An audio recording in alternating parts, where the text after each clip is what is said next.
Dobrý den, jmenuji se Veronika Wolfová a tímto vás vítám, a to ze srdce, na svých internetových stránkách.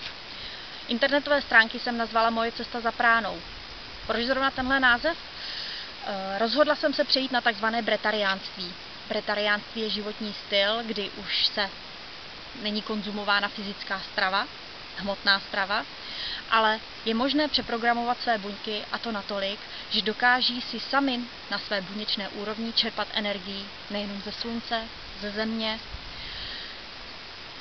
Zároveň s tímto přeprogramováním je nutná nějaká duchovní cesta. S bretariánstvím duchovní růst, zároveň i ty fyzické změny jsou spjaty. Tyto stránky jsou pouze mými zkušenostmi, o které se chci s vámi podělit, a nejsou nějakým návodem. Pokud tedy chcete a tento životní styl vás nějakým způsobem oslovil, pojďte a můžete mé zkušenosti sdílet nebo si se mnou i polemizovat v rámci diskuzí. No a už se do toho zamotávám, takže radši vstupte a přeju jinak krásné dny.